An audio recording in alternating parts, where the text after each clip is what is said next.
My Lords, one premise of the report, which I found very stimulating, is that public service broadcasters are, to quote, struggling to achieve their mission to serve all audiences in the face of increased competition from streaming services and changing viewing habits. I think that this could identify the wrong problem and ignores the elephant in the room. There is a serious issue of broadcasters failing to serve all audiences, but I don't think it's got much to do with video on demand. I think there's a much more profound identity crisis, and I'm glad that the government's Public Service Broadcasting Advisory Panel has tried to dig a bit deeper and ask if, as has already been mentioned, the concept of public service is needed, and if so, what a modern PSB should look like. That's a bit more like it, because it seems to me that, especially in the last 5 to 6 years, there's been a growing chasm between public service broadcasters and, well, the public. And more of the public feel alienated from mainstream media and often feel that they are being done a disservice to by PSB's channels. It seems significant that we are about to see the launch of a new channel, GB News, already maligned and demonised in this place. It's being launched on June the 13th. The Director of News, John McAndrew, described GB News' aims as free, fair, impartial and Ofcom regulated, arguing, quote, "We can sense a real hunger for something fresh and different in TV news and debate." And he's right. It's worth noting this new channel is headed up by Andrew Neil, one of the best public service news broadcasters at the BBC, but they didn't know how to use him and lost him.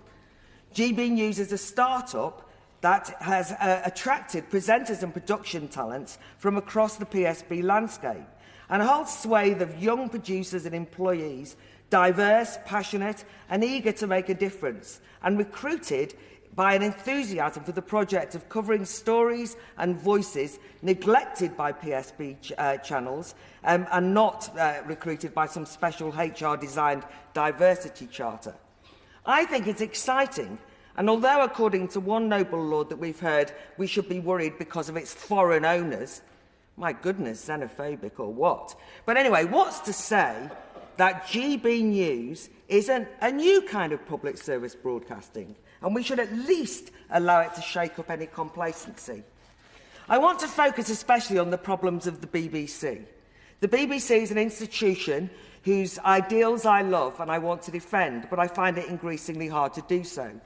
Somewhere along the line, it feels as though it lost track of its public service mission. I don't doubt the BBC's commitment to serve and reflect communities across the country, but sadly this is conceived in a rather technical way by focusing on regional production sites and programmes commissioned outside the M25. All good. But why then, in the same month last year, did we hear of £25 million cuts to establish regional programmes, while a pledge of £100 million was made to a new diversity initiative?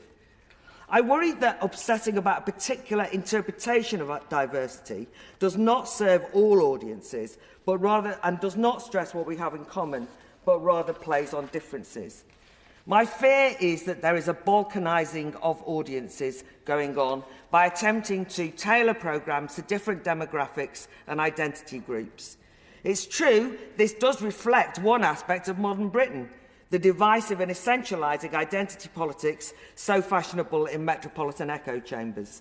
It can lead to the crassest form of programme making.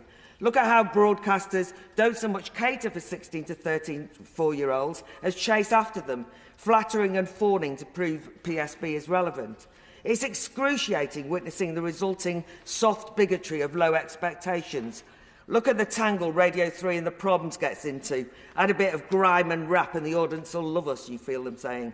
Too many in PSB seem convinced that the young are an undifferentiated blob that has the attention span of a gnat. The irony is, what the young are watching on streaming services, well, it's complex, nuanced, challenging, long-form documentaries and drama series.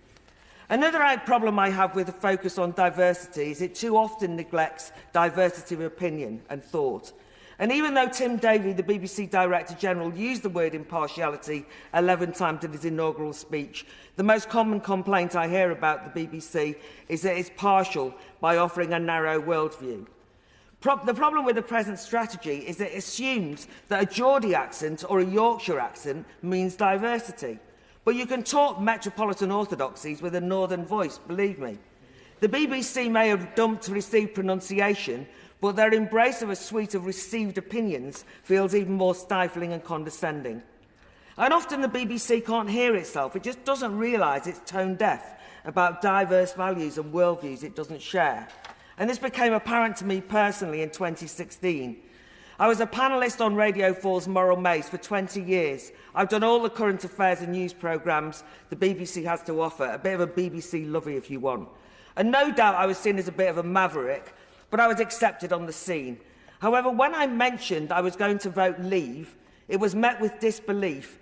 "But you're an intelligent, well-educated person, Claire," said one senior producer. And from then on, in studios and green rooms, a growing sneer. And that sneering was even more viscerally observed by audiences. The virtually unanimous view that Brexit was a foolish, backward, inexplicable idea meant that those called public service broadcasters did not have a clue what the public were thinking and were totally shocked at a referendum result. And so many news reports before and since that democratic vote have given the impression that PSB just don't like the public. It's sometimes suggested that anyone who makes such criticisms, and it's already been said here, are whipping up grievances and fueling a culture war. I often think it's the other way round, and I worry that the BBC is inadvertently behaving like an activist in the culture wars.